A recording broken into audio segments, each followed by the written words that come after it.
احترام والے احتشام اللہ وحدہ لا شریک کے پاک کلام قرآن مجید فرقان حمید کی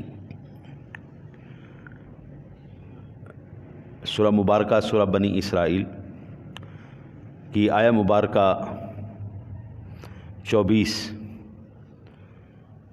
تلاوت کرنے کا شرف حاصل کیا ہے۔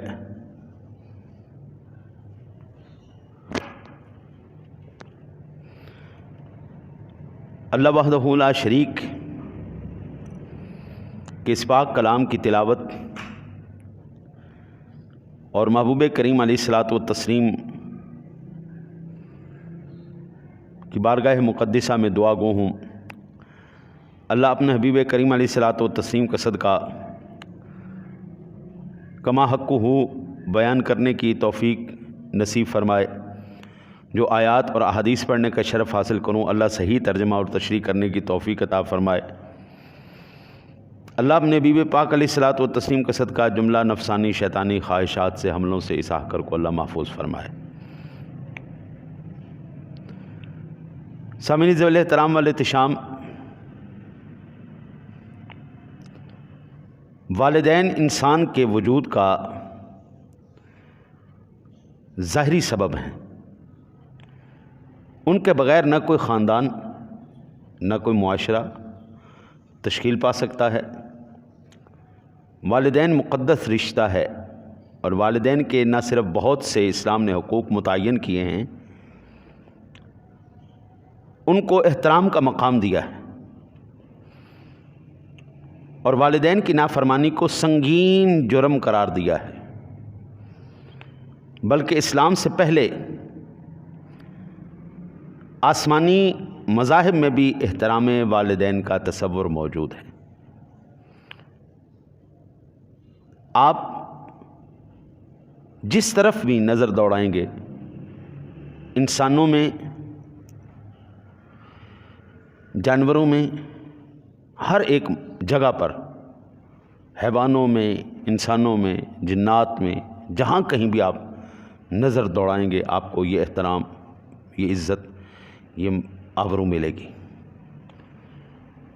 آپ عہد نامہ عتیق میں دیکھیں، بائبل باب خروج میں 20ویں اس کی آیت ہے جس میں یہ بات موجود ہے کہ تو اپنے ماں باپ کو عزت دے تاکہ تیری عمر اس زمین پر جو خداوند تجھے دیتا ہے دراز ہو۔ کہتے ہیں کہ عہد نامہ عتیق میں باب خروج میں لکھا ہے کہ تو اپنے ماں باپ کو عزت دے تاکہ تیری عمر اس زمین پر خداوند تجھے دیتا ہے اور دراز ہو۔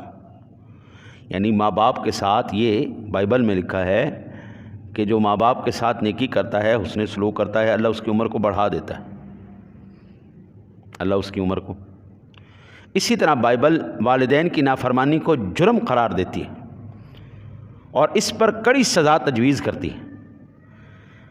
والدین کی اہمیت کے پیش نظر قرآن و سنت نے والدین کے مسئلے کو بڑی تفصیل سے بیان کر دیا اور حقوق کی ترتیب متعین کرتے ہوئے والدین کے حقوق کو سر فہرست قرار دیا۔ یہ یاد رکھیں، جب بھی اللہ اور اس کے رسول کے قوانین کو توڑا جائے گا یا اس کی نافرمانی کی جائے گی، یہ ممکن نہیں ہے کہ بلا کسی بھی صورت میں کہ معاشرے کے اندر انتشار نہ پیدا ہو، افراتفری، بدامنی، بدسکونی اور دلی ایک جو ہے اضطرابی کیفیت رہے گی۔ آج کل یہ ایک نئی ٹرم ایجاد ہوئی ہے یا آپ نئی بیماری کہہ لیں، ڈپریشن۔ آج کل ہم نے بچپن میں اپنے کبھی ڈپریشن کو نہیں سنا تھا، ڈپریشن کیا بلا ہوتی ہے۔ ڈپریشن کی جو بنیادی جڑ ہے، وہ بنیادی جڑ ہی وہ ہے کہ جس میں اللہ اور اس کے رسول کے احکامات سے دوری، معاشرتی انتشار افراتفری، حکم عدولی، اسلامی تعلیمات اور اسلامی روایات سے مسلمانوں کی اپنی ایک تہذیب ہے، اپنا تمدن ہے، اپنا رہن سہن ہے، اپنا ایک معاملات ہیں، ان سے جس وقت بندہ ہٹتا ہے تو پھر ہمیں عجیب عجیب قسم کے معاملات، نظریات اور سوچ معاشرے کے اندر نظر آتی. یہ انتشار، یہ افراتفری، والدین سے بدسلوکی بھی اسی کا ایک. ابھی آپ نے کئی مرتبہ سنا ہوگا کہ والدین کے ساتھ بدسلوکی اس حد تک کی گئی کہ ان پہ تشدد بھی لوگ کرنا شروع کر دیتے ہیں، والدین پہ تشدد شروع کر دیتے ہیں. حتیٰ کہ کچھ بدبخت ایسے ہیں جنہوں نے اپنے ماں باپ کو قتل کر دیا،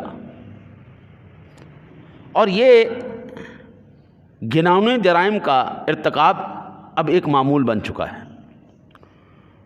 اللہ تعالیٰ کی عبادت کے بعد سب سے بڑی نیکی اللہ تعالیٰ نے جو قرآن پاک میں ہمیں گنوائی ہے، اولین ترجیحات اور اولین درجے پر جو نیکی ہمیں بتائی ہے وہ ہے والدین کے ساتھ حسن سلوک. وَاعْبُدُوا اللَّهَ وَلَا تُشْرِكُوا بِهِ شَيْئًا وَبِالْوَالِدَيْنِ إِحْسَانًا. اللہ کے ساتھ کسی کو شریک نہیں ٹھہرانا، خبردار خبردار نہیں. اور ماں باپ کے ساتھ حسن سلوک کرنا، یعنی توحید کے بعد سب سے بڑا جو اللہ تعالیٰ نے اپنی عبادت کے بعد حکم دیا ہے وہ ہے ماں باپ کا احترام کرنا، حسن سلوک کرنا، جس سے آج مسلمان فراموش کرتے جا رہے ہیں. اول تو یہ شادی کرتے ہی بیوی کا بازو پکڑا، چل بھئی چلیے. جب تک تو جوان نہیں تھا، تجھے پالا تیرے ماں باپ نے، جیسے ہی جوان ہوا تو نے بستر بوری اٹھایا اور چل بھئی اگے چلیے، چل بھئی اگے چلیے، روٹی کمائیے. اللہ تعالیٰ رازق ہے، آپ جدھر بھی بیٹھیں گے، جہاں بھی محنت کریں گے، جہاں بھی کوشش کریں گے، اللہ آپ کو رزق دے دے گا. جس کا نہیں پورا پڑنا ہوتا، حرام خوروں کو دیکھ لو، لاکھوں اربوں روپے کھا گئے لوگوں کے، لیکن کیا ان کی پوری پڑتی نہیں پڑتی؟ لندن بھی چلے گئے. یہ پچھلے دنوں میں ٹائٹن میں مرے نہیں 5 ارب پتی، ہاں جی 5 ارب پتی کٹھے ہی مر گئے، ارباں خرباں پتی. ارے صاحب جنہ دے کتے بھی ایسیاں بہن وہ مر گئے. اور اللہ نے کہاں جا کے مارا؟ سمندر کی تہہ میں لے جا کے مارا. ادھر آ کے مرو، اوپر نہیں مرنا، گاڑی میں نہیں مرنا، ہوائی جہاز میں نہیں مرنا. جہاں پہ موت لکھی وہاں پہ آ جانی. 2 چیزیں انسان کو اس طرح ڈھونڈتی ہیں کہ وہ چاہ کے بھی ان سے دوڑ نہیں سکتا، جہاں پہ بھی ہو. ایک رزق، دوسری موت. انسان سویا ہوا ہے، موت آ گئی، چلو ختم بات. انسان سویا ہوا ہے، گاہک آ گیا، اٹھو جی گاہک آ گیا، گاہک آ گیا. جو بھی آپ کا سلسلہ ہے، دفتر ہے، آرڈر آ گیا، گاہک آ گیا، کام آ گیا. بندہ سویا ہوتا ہے، رزق پہنچ جاتا ہے. بندہ سویا ہوتا ہے، موت پہنچ جاتی. آپ یہاں پہ رہیں، آپ امریکہ چلے جائیں، آپ جس بھی دنیا کے خطے میں، واہ بھائی واہ، جس وقت تیرے ماں باپ کو تیری زور بازو کی، تیری طاقت کی ضرورت پڑی تھی، تو نے کیا کیا؟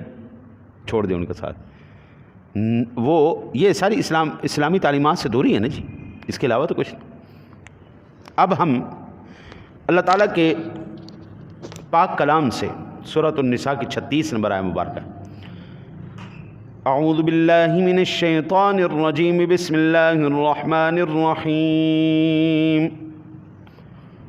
وَاعْبُدُوا اللَّهَ وَلَا تُشْرِكُوا بِهِ شَيْئًا وَبِالْوَالِدَيْنِ إِحْسَانًا وبذي القربى واليتامى والمساكين والجار ذي القربى والجار الجنب والصاحب بالجنب وابن السبيل وما ملكت أيمانكم إن الله لا يحب من كان مختالا فخورا. اور تم اللہ کی عبادت کرو، اس کے ساتھ کسی کو شریک نہ ٹھہراؤ، اور اپنے والدین کے ساتھ اچھا سلوک کرو. پہلا درجہ ماں باپ کا، وبذی القربیٰ اور اہل قرابت کے ساتھ، والیتامی والمساکین پاس رہنے والے پڑوسیوں کے ساتھ، ہم مجلس کے ساتھ بھی، مسافر کے ساتھ بھی، اور ان کے ساتھ جو تمہارے مالکانہ قبضے میں ہیں. بلا شبہ اللہ تعالیٰ ایسے لوگوں کو پسند نہیں کرتا جو اپنے کو بڑا سمجھتے اور شیخی مارتے ہوں. میں ان اللہ لا يحب من کان مختالا فخورا. اللہ تعالیٰ اکڑنے والے کو، شوخی مارنے والے کو، اور تیری جرت کیویں ہوئی تو مینوں ہاتھ لایا؟ تینوں پتہ نہیں میں کون ہاں؟ تینوں پتہ نہیں میں بریگیڈیئر ہاں، میں کرنل ہاں، میں MNA ہاں، میں MP ہاں، میں پولیس والا ہاں؟ وہ یار یہ تو چلو جن کی آکڑ ہے، انہاں دی بڑھیاں نہیں ماندیاں. بڑھیاں جناب موٹر وے تے کھڑے ہو کے وہ ملازمہ نو چنڈا مار رہی ہیں. تجھے پتہ نہیں تمہاری جرت کیسے ہوئی، تم نے میری گاڑی کو روک دیا. میں کرنل کی بیوی ہوں، میں جنرل کی بیوی ہوں، میں فلاں ہوں، میں فلاں ہوں. ہاں جی، وہ سارے اپنی اکڑ دکھاتے ہیں. اللہ کہتا ہے مجھے ایسا بندہ نہیں پسند. اس نے سلوک کر ماں باپ کے ساتھ، اس نے سلوک کر یتیموں کے ساتھ، مسکینوں کے ساتھ، مسافروں کے ساتھ، ہمسایوں کے ساتھ، ان سب کے ساتھ اس نے سلوک کر. اس کے بعد پھر اللہ وحدہ لا شریک نے اپنے پاک کلام میں فرمایا وَقَضَىٰ رَبُّكَ أَلَّا تَعْبُدُوا إِلَّا إِيَّاهُ وَبِالْوَالِدَيْنِ إِحْسَانًا إِمَّا يَبْلُغَنَّ عِندَكَ الْكِبَرَ أَحَدُهُمَا أَوْ كِلَاهُمَا فَلَا تَقُل لَّهُمَا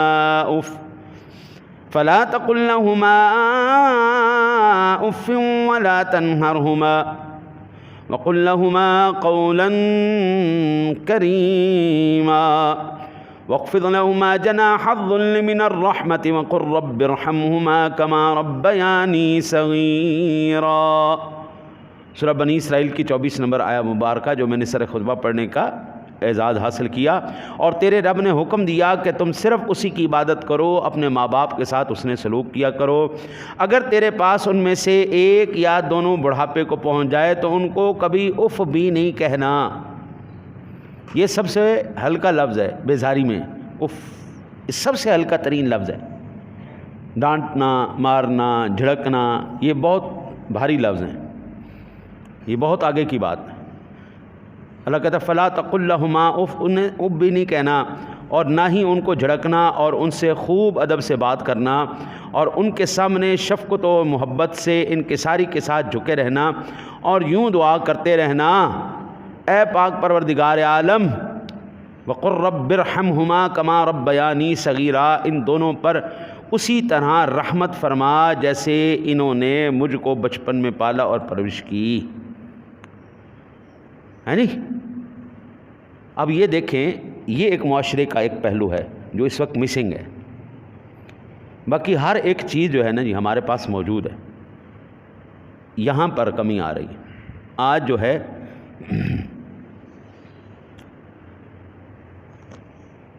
ماں باپ کا، اساتذہ کا، اور اپنے روحانی پیشواؤں کا، وہ پیر و مرشد ہوں، وہ استاد ہوں، وہ ہمارے کوئی بھی روحانی شخصیات ہمارے بزرگوں کی طرف ہو، یہ احترام، یہ ادب خلی بلی ہوتا جا رہا ہے. اللہ ماشاء اللہ کسی کی نگاہ میں رہ جائے، احترام رہ جائے، ادب رہ جائے، ورنہ عمومی طور پر اب یہ نہیں دیکھا جائے.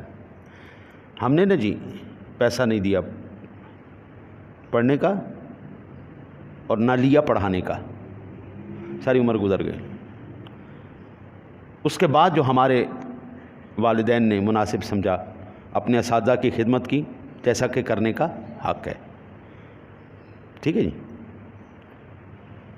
آج تک اس پڑھنے پڑھانے کا احترام، ادب آج ہماری آنکھوں میں موجود ہے. آج جی 500 روپیہ، 1000 روپیہ، 2000 روپیہ، 3000 روپیہ منتھلی پر قاری صاحب رکھوائے جی. ہاں جی. اور قاری صاحب بیل بجا رہے ہیں، اور بیل بجاتے اندر سے آواز آتی آج بچوں کا موڈ نہیں ہے، قاری صاحب کل آ جانا، آج پڑھنے کا موڈ نہیں، کل آ جانا. اچھا جی ٹھیک ہے. قاری صاحب نے چھٹی کر لی تھی، قاری صاحب آپ کل کیوں نہیں آئے؟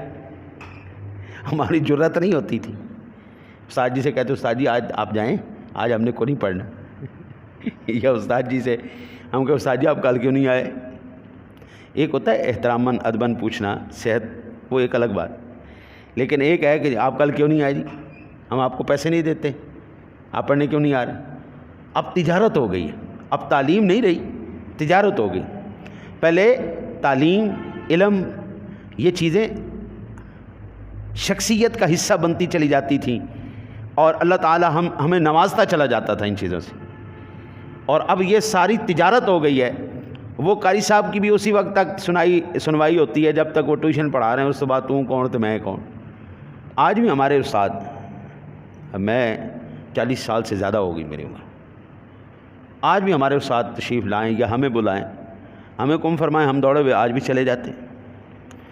یہ مسنگ ہوتے جا رہے ہیں، ماں باپ مس ہو رہے ہیں ہم سے، اساتذہ مس ہو رہے ہیں ہم سے، روحانی پیشوا مس ہو رہے ہیں ہم سے۔ ہم نے زندگی میں جس کے پیچھے نماز پڑھی نا جی ایک دفعہ، اس کا احترام آج تک ہمارے دل میں اور انشاءاللہ مرتے دم تک رہے گا۔ کسی بھی کے پیچھے پڑھی، وہ ہمارا روحانی پیشوا ہے، لیکن آج یہ نہیں ہے۔ یہی چیزیں انسان کو کامیاب بھی کرتی ہیں اور ذلیل بھی کروا دیتی ہیں۔ ارشاد باری تعالیٰ وَوَصَّيْنَا الْإِنسَانَ بِوَالِدَيْهِ إِحْسَانًا، ماں باپ کے ساتھ اس نے سلوک کرو، اللہ تمہیں وصیت کرتا ہے۔ کیوں ماں باپ کے ساتھ اس نے سلوک کیوں کیا جائے، کیا وجہ ہے؟ فرمایا حملته امه کرہا ووضعته کرہا وحمله وفصاله 30 شہرا، اللہ ارشاد فرماتا ہے کہ اس لیے کہ اس کی ماں نے اس کو بڑی مشقت کے ساتھ پیٹ میں رکھا، اور 9 ماہ تک اس کو پیٹ میں رکھا اور اس کو جنا، وہ الگ تکلیف ہے۔ ہاں جی، جب پیٹ میں ہے بچہ وہ الگ تکلیف ہے، جننے کی الگ تکلیف ہے، جب پیدا ہوتا ہے اس وقت کی الگ تکلیف ہے۔ پھر فرمایا یہ نہیں، بلکہ وَحَمْلُهُ وَفِصَالُهُ 30 شَهْرًا، اور اس کو دودھ چھڑانا 30 مہینے میں پورا ہوتا ہے، یعنی پھر پہلے پیٹ میں رکھنے کی تکلیف، پھر پیدا کرنے کی تکلیف، پھر اس کو دودھ پلانا، چھاتی کا خون پلانا حضرت جی اس کو، اللہ کہتا ہے یہ 30 مہینے کا پروسیجر ہے، یعنی 2 سال تک وہ دودھ پلائے، 9 ماہ اٹھائے بھی۔ ہاں جی، اب 30 ماہ کا یہ ٹوٹل دورانیہ ہے، صرف تیرے ایک کی خاطر تیری ماں 30 سال تک 30 مہینے تک وہ کرب میں مبتلا رہی، 30 مہینے تک وہ کرب میں مبتلا رہی صرف تیرے ایک کی خاطر، اور تو نے ان کو جو ہے بدلے میں کیا دیا؟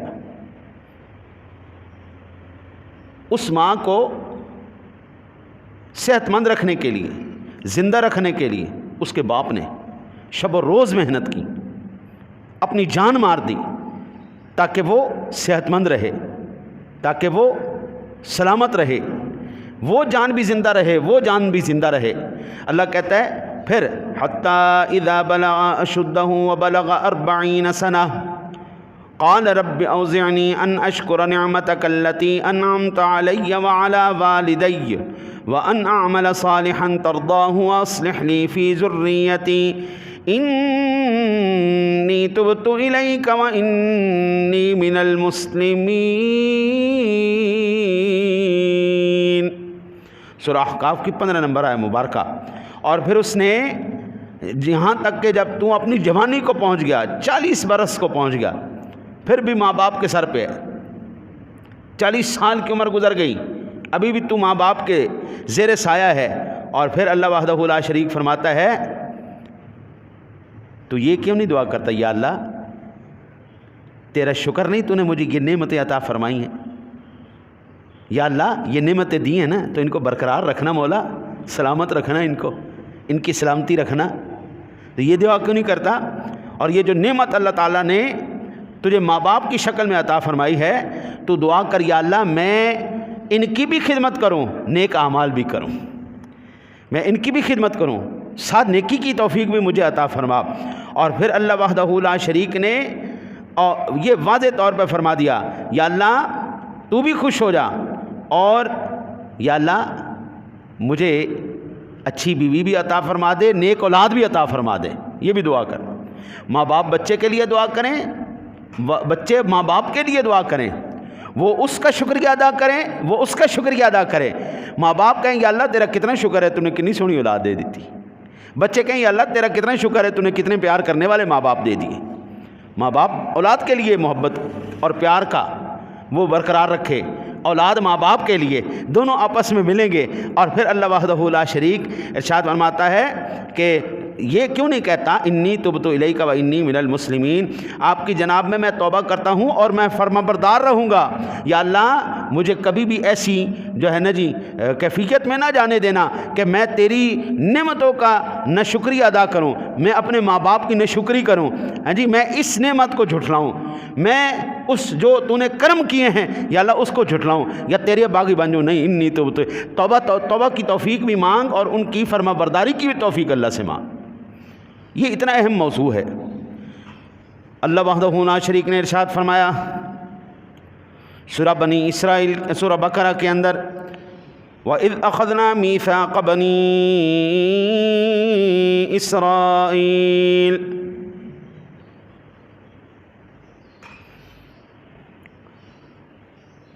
وَإِذْ أَخَذْنَا مِيثَاقَ بَنِي إِسْرَائِيلَ لَا تَعْبُدُونَ إِلَّا اللَّهَ وَبِالْوَالِدَيْنِ إِحْسَانًا، اور جب ہم نے بنی اسرائیل سے قول و قرار لیا کہ اللہ کے سوا کسی کی عبادت مت کرنا اور ماں باپ کی اچھی طرح خدمت کرنا، یہ بنی اسرائیل سے اللہ وحدہ لا شریک نے توحید کے بعد پہلے سب سے بڑا جو اقرار لیا وہ یہ تھا۔ عیسائی کیا کرتا ہے؟ مجھے اس سے غرض نہیں۔ یہودی کیا کرتا ہے؟ مجھے اس سے غرض نہیں۔ ہندو کیا کرتا ہے؟ مجھے اس سے غرض نہیں۔ مجھے اس سے غرض ہے مسلمان کیا کرتا ہے۔ ہندو وہ ہمارے مذہب کا نہیں، عیسائی ہو یہودی ہو، حالانکہ میں نے ابھی بائبل سے بھی آپ کو پڑھ کے سنایا ہے، بنی اسرائیل کا وعدہ بھی آپ کو سنایا ہے۔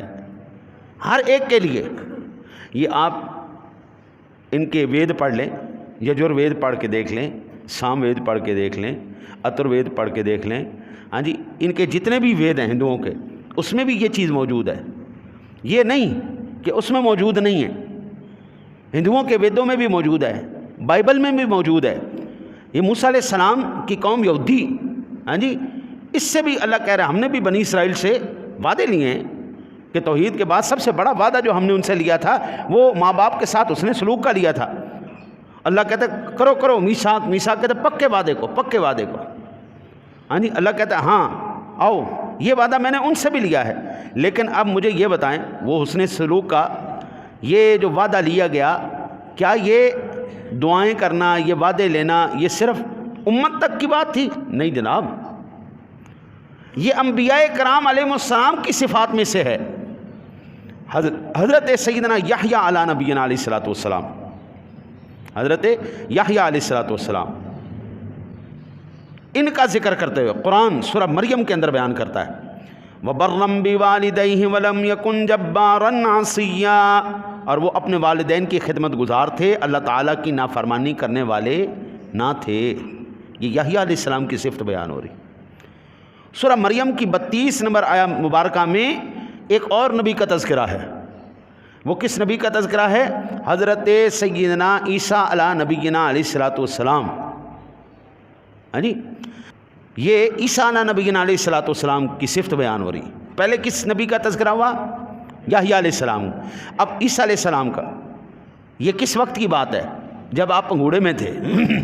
عیسیٰ علیہ السلام نے پنگوڑے میں بات کی، بچپنے میں 1.25 مہینے کے، جب بندہ نہیں بولتا، اللہ کا نبی بول رہا ہے میں کیا کروں گا، کیا کرنا چاہیے، میری کیا جو ہے نا جی وہ ذمہ داریاں ہیں، یا میری صفات کیا ہوں گی۔ قرآن کہتا ہے وَجَعَلَنِي مُبَارَكًا أَيْنَمَا كُنْتُ وَأَوْصَانِي بِالصَّلَاةِ وَالزَّكَاةِ مَا دُمْتُ حَيًّا وَبَرًّا بِوَالِدَتِي وَلَمْ يَجْعَلْنِي جَبَّارًا شَقِيًّا، اور مجھ کو برکت والا بنایا۔ اللہ کا ہر نبی برکت والا ہے، عیسیٰ علیہ السلام کہہ رہے اللہ نے مجھے بڑی برکت والا بنایا، مجھے برکت والا بنایا۔ اچھا جی، پھر جہاں کہیں بھی ہوں، میں اس جہان میں رہوں یا اس جہان میں رہوں، میں زمینوں میں رہوں، میں آسمانوں میں رہوں، ادھر بھی برکت والا ادھر بھی برکت والا۔ نبی مزار کے اوپر ہوں یا تہہ مزار ہوں، وہ وجود ایسا ہے وہ جدھر بھی رہے وہ برکت والا ہے۔ نبی آسمانوں پہ جائیں جب بھی برکت والے۔ پھر فرمایا اینما کنت واوصانی بالصلاۃ والزکاۃ، مجھے اللہ وحدہ لا شریک نے نماز اور زکوٰۃ کا حکم دیا، اور جب تک میں دنیا میں زندہ رہوں مجھے نماز اور زکوٰۃ کا حکم ہے، اور اپنی والدہ کے ساتھ حسن سلوک کرنے والا ہوں، اور مجھ کو سرکش اور بدبخت نہیں بنایا۔ عیسیٰ علیہ السلام کے والد نہیں تھے نا، تو صرف انہوں نے ماں کا ذکر کیا۔ ماں باپ ہوں وہ ذکر پیچھے آ چکا ہے۔ اچھا جی، آج تقریباً نا جی لاہور کے اندر تقریباً ہر جگہ پہ ایک موضوع چھڑا ہوا ہے قرآن پاک کی حرمت کا۔ مجھے میسیج بھی آئے، ریلیاں بھی نکلیں گی، سب کچھ ہوگا، ٹھیک ہے، میں ہر ایک کی رائے کا احترام کرتا ہوں، میرا اپنی رائے ہے۔ عیسیٰ علیہ السلام کیا کہہ رہے ہیں؟ وجعلنی مبارکہ، مجھے اللہ نے بڑی برکت والا بنایا ہے۔ اینما کنت، یہ تو نبی کی شان تو ہے، میں ان سے فیض لیتے ہوئے کہ ہر وہ بندہ بڑا ہی برکت والا ہو جائے گا جو اگلے 3 احکام پہ عمل کرے گا۔ سورہ کا نام مریم ہے، آیت نمبر 32 ہے، بیان کرنے والے اللہ کے نبی عیسیٰ علیہ السلام ہیں۔ آیہ مبارکہ میں نے پڑھ دی۔ پہلا کام بالصلاۃ، نماز، دوسرا کام والزکاۃ، کب تک؟ ما دمت حیا، جب تک میں زندہ رہوں، اور تیسرا وبرم بوالدتی، اور مجھے ماں باپ کے ساتھ حسن سلوک کرنے والا بنایا۔ نماز، زکوٰۃ، ماں باپ کے ساتھ حسن سلوک، ٹھیک ہے جی، اور تیسری اور چوتھی جو سب سے اہم ترین بات بنائی، مجھ کو سرکش اور بدبخت نہیں بنایا۔ آج ریلیاں نکلیں، زور لگے، سب کچھ ہو جائے گا حرمت قرآن کی خاطر۔ ایک بندے نے توہین کی سویڈن میں، اس کی توہین کی خاطر آج پورے پاکستان میں ریلیاں نکلیں گی۔ جمعے کے بعد ہر ایک بندہ جس کی جو ہے احتجاج کرنے کا طریقہ جو ہے نا جی، وہ اسلام نے ہمیں بتا دیا ہے۔ احتجاج کرنے کا طریقہ یہ ہے، ان کی روایات، ان کی تہذیب، ان کا تمدن، ان کے معاملات چھوڑ کر ادھر آ جاؤ۔ آج احتجاج میں نکلیں، بھئی احتجاج کا کوئی رزلٹ نکلے تو احتجاج مزیدار ہوتا ہے نا جی۔ جتنے بھی نکلیں، جہاں پر بھی نکلیں، کیونکہ ہم کی بورڈ واریئرز بن گئے ہیں، فیس بک، یوٹیوب، ٹویٹر، ہم یہاں تک یہ احتجاج کرنا جانتے ہیں، اس کے علاوہ احتجاج ہماری زندگیوں میں نہیں ہے۔ احتجاج کیا ہے؟ آج جتنے بھی نکلیں وہ کہیں جناب آج کے بعد ہم اس بات کا عہد کرتے ہیں کہ 2 چیزیں تو ہم کریں گے، ان کافروں نے ہمارے قرآن کی توہین کی ہے، ان بے ایمانوں نے، ان دوزخیوں نے، اب ہم دوزخیوں والے کام نہیں کریں گے۔ پہلا، نماز پڑھنا شروع کر دیں گے۔ دوسرا، ہمارے گھروں کے اندر جو قرآن الماریوں میں پڑے گرد دھول کا جو سامان ہو جاتے ہیں، اور بعض مرتبہ اس کو سیوی کھا جاتی ہے، آج کے بعد ہم یہ عہد کرتے ہیں کہ ہر روز قرآن پاک پڑھیں گے۔ پھر تو احتجاج، سبحان اللہ سبحان اللہ، کیا بات ہے جی، پھر تو کمال ہی ہو جائے گا۔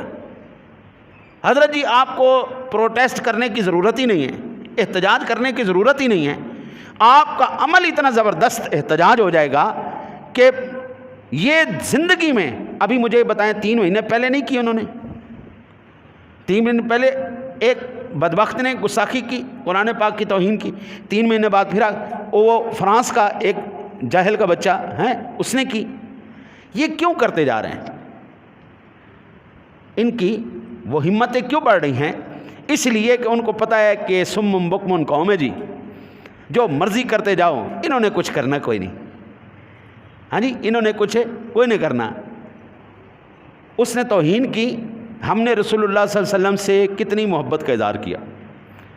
حق تو یہ تھا نا جی کہ حضور نبی اکرم صلی اللہ علیہ وسلم کے اسوے پر عمل کیا جاتا. صورت محمدی بنا کے ہم چلتے.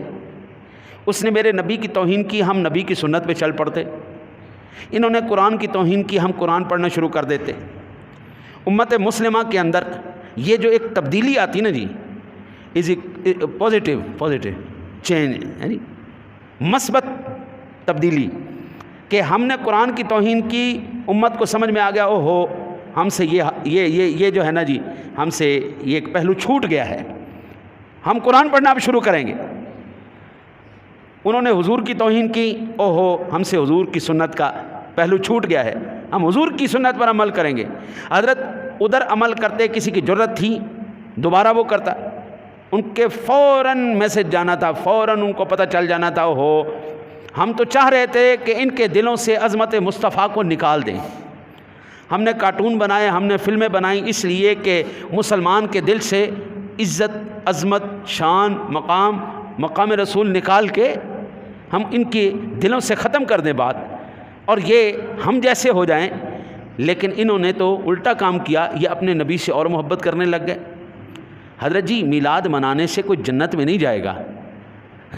میرے اوپر چڑھائی نہ کر دینا. سال بعد آپ ایک میلاد کی محفل منوا لیں اور پھر کہیں جی میں پکا جنتی ہوں. یعنی میرے منات خان بھی سبحان اللہ زندہ باد ہے, ان کے پاس بھی جنت کی ٹکٹیں ہیں, وہ آنے والے کو پیش کرتے ہیں. کسی حرام خور کو حرام خور نہیں کہیں گے, کسی سود خور کو سود خور نہیں کہیں گے. ہاں جی وہ یہاں پہ ایک ساتھی آئے, وہ کہنے لگے جی میں آپ کی مسجد کو چندہ دینا چاہتا ہوں. میں کہا اچھا جی ماشاءاللہ. ایک چھوٹی سی جو ہے نا جی وہ بیچ میں سکم ہے. میں کہا جی بولیں کیا سکم ہے؟ میں یہ چیز بناتا ہوں, میں نام نہیں لیتا, یہ چیز بناتا ہوں, اور یہ چیز وہ واضح طور پر ملکی جو ذخائر ہیں ان ذخائر کو صراحتاً جان بوجھ کے میں یہ ایسا چیز بناتا ہوں جس سے اس کو نقصان پہنچتا ہے, ملکی خزانوں کو, ملکی ذخائر کو نقصان پہنچتا ہے. چلو میں اشارہ دے دیتا ہوں. میں بجلی کے میٹر بناتا ہوں جی جو سلو چلتے ہیں. میری یہ کمائی ہے, میں آپ کی مسجد کو پیسے دینا چاہتا ہوں اور 4-5 لاکھ روپیہ دینا چاہتا ہوں. میں نے کہا بھائی آپ 4-5 روپے بھی نہ دیں ہمیں, آپ 5 روپے بھی نہ دیں. اس وقت 2 جماعتیں پاکستان میں بہت بڑی, نام لوں گا, جوتیاں پہن گئی ہیں, آپ سمجھ جاؤ. انہوں نے سود خور کو سود خور نہیں کہا, حرام خور کو حرام خور نہیں کہا, باوجود اس کے کہ وہ جانتے ہیں, باوجود اس کے کہ ان کو پتہ ہے اس کا ذریعہ آمدن کیا ہے. یہ سودی کاروبار کرتا ہے, یہ جناب 2 نمبری کرتا ہے. وہ سب کو کہتے ہیں سیٹھ صاحب ماشاءاللہ آپ نے مسجد کی خدمت کر دی, ماشاءاللہ آپ نے یہ جناب کام کر دیا, آپ پکے جنتی ہیں. مور ٹھپا لگا دیا, مور جنتی. وہ سیٹھ صاحب کہتے ہیں جی واہ جی واہ کمال ہو گیا. سب بڑے بڑے حرام خور ان جماعتوں کے پاس جاتے ہیں اور اپنے بڑے بڑے نذرانے ان کو پیش کرتے ہیں, اور ان کے ماتھے کے اوپر ایک شکم نہیں آیا کہ جناب یہ حرام کی کمائی لے کے ہم دین کو چلا رہے ہیں. یار میں کسی سے کوئی بات نہیں کرتا, یہ میرے سارے ساتھی بیٹھے ہیں, طارق صاحب بیٹھے ہوئے یہاں پہ, اگر ایک ساتھی اور ہیں ہمارے, یہ میرے شروع دن سے میرے ساتھ ہیں. جس دن سے یہ مسجد کا افتتاح ہے, سجاد صاحب ہیں, طارق صاحب ہیں, یہ 2 ساتھی تو کنفرم میرے ساتھ ہیں ماشاءاللہ. بعد میں ہمارے گلو بھائی بھی شامل ہو گئے. ہم نے پہلے دن سے لے کے آج تک باہر چندے کا گلہ نہیں لگایا. کیا مسجد چل نہیں رہی؟ ہم نے کسی کے ہاں منتھلی نہیں لگائی, مسجد چل نہیں رہی. حضرت جی حرام خوری کرنی ہو نا تو ہم پہلی گلی کی پہلی دکان سے پہلے گھر سے شروع ہو جائیں اور پورا محلہ گھوم ماریں کہ جناب مسجد ہے اس کے اندر لگا دو. جس بندے نے دینا ہے وہ مسجد میں آ کے, اس کو پتہ ہے, دل اس کا مطمئن ہے, میری کمائی حلال کیا, مسجد میں آ کے دے دی. میں پہلے جمعے کا چندہ بھی نہیں کرتا تھا. میرے ساتھیوں نے کہا یار ہمارا حصہ ڈالو, ہمیں بیچ میں شامل کرو, ہمارا دل کرتا ہے ہم بھی خرچ کریں. ہم نے کہا چلیں ٹھیک ہے, بچے باہر کھڑے ہو جائیں گے, آپ کا دل کرے گا آپ دے جانا, نہیں دل کرے گا نہ دینا. کسی کو کبھی ہم نے زور نہیں دیا. نظام چل نہیں گیا. کیوں چل گیا؟ مجھے یقین ہے میرے رب کے اوپر, میرے پروردگار کے اوپر. حضرت جی مسجد کی بیٹریاں ہوئی خراب, پہلے سال، اس وقت 36,000 روپے کی آ گئی تھی 2 بیٹریاں. اب پیچھے یہ خراب ہوئی کچھ ماہ پہلے، رمضان شریف سے پہلے. میں نے کہا یا اللہ مسجد کی بیٹریاں خراب ہیں، 4 خراب تھی، 2 کا انتظام ہو گیا، 2 رہ گئی. 75,000 روپے کی 2 بیٹریاں آ رہی تھیں. میں نے کہا یا اللہ آج تک کبھی ایسے کیا نہیں مالک، اور بیٹریاں بھی لینی ہے. تجھے پتہ ہے، تو جانتا ہے میرے مالک، کوئی کرم نوازی کر. ایک بندہ آیا یہاں پہ مغرب کے وقت، میرے خیال آپ تھے اس وقت، یہ حضرت میرے پاس اس وقت یہاں پہ کھڑے تھے. تو انہوں نے کہا آپ نے ایک لائٹ کیوں جلائی ہوئی ہے؟ میں نے کہا یار لائٹ گئی ہوئی ہے، اگر ہم دوسری لائٹ بھی جلائیں گے نا تو بتی ختم ہو جائے گی. یہ تشریف فرما تھا. میں اس بندے کو نہیں جانتا کون ہے کون نہیں ہے جی، ادھر نماز پڑھ رہا تھا، ان کا اور میرا مکالمہ ہو رہا ہے. یہ تشریف لے گئے. وہ بندہ اٹھ کے میرے پاس آیا، میں نے آپ کی بات سنی ہے کہ بیٹریاں کمزور ہوگی. میں نے کہا جی. اس نے کہا آپ ایسے کریں پرانی مجھے دے دیں، نہیں آپ لے لیں. میرا نظام چل نہیں گیا قبلہ. حضرت یہ ایسی لعنت ہے، پیسہ جتنا زیادہ آتا چلا جائے گا اتنا سکون آپ کو. میرے رب کا گھر ہے، اس نے نظام خود ہی چلانا ہے. قبلہ مجھے ٹینشن لینے کی کیا ضرورت ہے؟ میرا رازق بھی وہی ہے، اس کا نظام چلانے والا بھی وہی ہے. ہم نے یہ چیز نہیں دیکھی. ہم نے ہر حرام خور سے بھی لیا، شراب کی فیکٹری والے سے بھی لیا، 2 نمبری والی فیکٹری والے سے بھی لیا، ہر ایک بندے سے ہم نے لیا، اور کبھی اس کو نہیں کہا شرم کر. آج احتجاج جو ہوگا پورے ملک پاکستان میں، ان کو شرم کرنی چاہیے کہ آج کے بعد 2 کام ہم نے کرنے.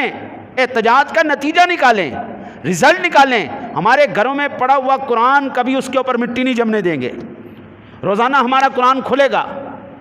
جس دن نبی اکرم صلی اللہ علیہ وسلم کی توہین کی گئی، کارٹون بنائے گئے، اس دن مسلمان کو چاہیے تھا حضور کے اسوے پہ عمل کرتا، حضور کے ساتھ محبت کا اظہار کرتا. اس پلیٹ فارم پر جا کر میرے نبی کی عظمت اور شان کے وہ ترانے لکھتا جو پہلو عام روٹین میں چھپے ہوئے ہیں. حضور کی سیرت پڑھتے، حضور کی حدیث پڑھتے. حضرت جب آپ کے اندر یہ تبدیلی دیکھتے تو دنیا کے اندر کسی دوسرے شخص کی جرأت نہیں ہونی تھی کہ اس دور کے پھر دوبارہ کوئی ایسی حرکت کرتا. 3 مہینے پہلے قرآن پاک کی توہین کی گئی، پھر 3 مہینے بعد کی گئی. اس وقت بھی شور اٹھا، آج بھی شور اٹھے گا، شور ختم ہو جائے گا. قرآن سے آپ یاری لگا لیں، قرآن کی تلاوت. آپ یہاں سے اندازہ کریں کہ ہمارے بچے پڑھتے ہیں نا جی، یہاں پہ مغرب کے بعد اکثر بچے چھوڑ گئے. کیوں؟ کہ جناب وہ ٹیوشن کا ٹائم ہے، یہ ٹیوشن کا ٹائم ہے جی، بچے نہیں آ سکتے. یہ تو میں نے سلوک کیا قرآن کے ساتھ. میرے گھر کی الماری میں پڑا ہوا سیوی کھا گئی قرآن. یہ میں نے سلوک کیا ہے قرآن کے ساتھ. قرآن پڑھنے پڑھانے کا ٹائم ہے، میں بچے کو اٹھا کے ٹیوشن لے کے جا رہا. جی ہم وہاں پہ ہزاروں روپے دیتے ہیں، ہم قرآن پڑھانے کے لیے نہیں بھیج سکتے. پھر کیا مار کے مار لیے تمہارے نوجوانوں نے؟ یہ ABCD پڑھ کے کیا مار کے مار لیے؟ ہمارے برابر تو نہیں ہو سکے. یہ جتنے بابے بڈھے بیٹھے ہیں ان کے برابر ہو سکے؟ ایک کبھی نہیں ہو سکیا جی. ہم نے گھر بھی بنا لیے، ہم نے زمینیں بھی بنا لی، ہم نے سب کچھ بنا لیا. ساری اولاد نے ABCD پڑھ کے کی بنا لیا؟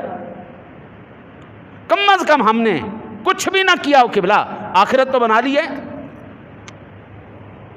میں منبر رسول پر بیٹھ کے یہ قسم اٹھا کے کہنے کے لیے تیار ہوں، جو میں نے پڑھا ہے یہ میرے ساتھ قبر میں جائے گا. قرآن میرے سینے میں ہے، میرے ساتھ قبر میں جائے گا. حدیث پاک میرے سینے میں ہے، قبر میں میرے ساتھ جائے گی. میں حشر میں اٹھوں گا، حشر میں میرے سینے میں قرآن ہوگا، حدیث میرے سینے میں ہوگی. میں جنت میں جاؤں گا، میں لکھ کے دینے کے لیے تیار ہوں. یہ ساری چیزیں ہیں کیوں کہ قرآن بھی بتا رہا ہے، میرے نبی کا فرمان بھی بتا رہا ہے. کوئی ماں کا لاڈ PhD ڈاکٹر لکھ کے دے سکتا ہے میری PhD قبر نال جائے گی؟ جب ہم سب کا رشتہ قرآن سے جڑ جائے گا قبلہ، پھر اس کی دوبارہ ضرورت ہوگی قرآن کی توہین کرنے کی. اور فی تمہیں اندیز گو گائے رکیباں آواز سگا کم نہ کن ادرس کے گدارا. وہ عرفی دشمنوں کے کتا جب کسی پہ حملہ کرنا لگتا ہے نا تو وہ کرتا ہے، پہلے آواز نکالتا ہے، بھونکنے سے پہلے ایک خاص آواز نکالتا ہے کہ میں اس کے اوپر اب حملہ کرنے لگا ہوں. یہ کتے بھونکتے رہیں وہ نا جی. یہ بغداد کے اوپر نا جی تاتاریوں کا حملہ ہوا، غالب آ گئے، تاتاریوں کی شہزادی جا رہی تھی راستے میں، اس نے دیکھا کہ ایک طرف بھیڑ لگی ہوئی ہے، اس بھیڑ کے وجہ جاننے کے لیے اس نے اپنے اٹھانے والوں سے پوچھا کہ یہ تو بتاؤ کہ یہ بھیڑ کیوں لگی ہوئی؟ اس نے کہا ایک عالم ہے جو درس دے رہا ہے۔ اس نے کہا کہ پکڑ کے لاؤ اس کو، میری شاہی سواری گزر رہی اور یہ یہاں پہ کھڑا ہے۔ دے کے آئے، عالم سے پوچھا تم عالم ہو؟ ہاں۔ ایمان رکھتے ہو؟ ہاں۔ قرآن پر ایمان ہے؟ کہنے لگا ہاں۔ حدیث پر ایمان ہے؟ ہاں۔ تمہارا قرآن اور حدیث تو یہ بتاتی ہے جو غالب آ جاتا ہے وہ سچا ہوتا ہے؟ فرمایا ہاں۔ کہا ہم اس وقت غالب آ گئے ہیں، لہٰذا ہمارے غالب آنے کی یہ نشانی ہے کہ ہم حق پر ہیں۔ اس نے کہا نہیں، ایسا نہیں، تاتاری بغداد پہ غالب آ گئے، یہ اس بات کی نشانی نہیں کہ تم لوگ حق پر ہو۔ کیوں؟ میں ایک مثال سمجھاتا ہوں، کبھی چروائے کو دیکھا؟ چروائے کو؟ ہاں، وہ بھیڑیں لے کے جاتا ہے تو چروائے کے ساتھ کچھ کتے ہوتے ہیں؟ کہنے لگی ہاں۔ کہنے لگا یہ بتاؤ اگر اس میں سے، اس ریوڑ میں سے کوئی بھیڑ باہر نکل جائے تو پھر مالک کیا کرتا ہے؟ مالک آواز دیتا ہے واپس آ جاؤ، واپس آ جاؤ۔ وہ بھیڑیں آ جائیں اس کے حکم کے اندر تو ٹھیک ہے، اگر وہ بھیڑیں اس کے حکم کے اندر واپس نہ آئیں تو پھر مالک کیا کرتا ہے؟ کہنے لگی پھر کتے چھوڑتا ہے تاکہ وہ کتے اس کو اس کے مالک کی حکم کے اندر لے آئیں۔ کہا ٹھیک ہو گیا۔ کب وہ کتے ان کا پیچھا کب تک نہیں چھوڑتے؟ کہنے لگی اس وقت تک نہیں ان کا پیچھا چھوڑتے ان بھیڑوں کا جب تک وہ ریبڑ میں واپس آ کے اپنے مالک کے حکم کے زیر سایہ نہ آ جائیں۔ انہوں نے کہا بس یہی سمجھ لو، تم لوگ کتے ہو، ہم وہ بھیڑیں ہیں جن بھیڑوں کو پہلے تو مالک نے آوازیں لگائی ہیں میرے حکم میں آ جاؤ، میرے حکم میں آ جاؤ، ہم لوگ نہیں آئے، پھر مالک نے تمہاری صورت میں کتے ہم پر چھوڑ دیے ہیں۔ اب جب تک ہم اپنے مالک کی فرما برداری میں نہیں چلے جائیں گے، اس کے ریوڑ میں داخل نہیں ہو جائیں گے، تم ہم پر مسلط رہو گے، یہ تمہارے حق ہونے کی دلیل ہے نہیں ہے۔ حضرات محترم، آج کبھی سویڈن سے گستاخی آ رہی ہے، آج کبھی ہندوستان سے گستاخی آ رہی ہے، کبھی پیرس سے، کبھی فرانس سے، کبھی کہیں سے، یہ سارے کتے ہم پر مسلط کر دیے گئے ہیں، اور یہ اس وقت تک ہم پر مسلط رہیں گے جب تک ہم اللہ اور اس کے رسول کے فرما برداری میں واپس نہیں چلے جائیں گے۔ اور جس دن چلے جائیں گے پھر انشاءاللہ 6 بر اعظم نہیں پوری دنیا پر انشاءاللہ اسلام کی اور اللہ رسول کی حکومت ہوگی۔ اللہ سے دعا ہے اللہ آپ کو مجھے عمل کی توفیق عطا فرمائے۔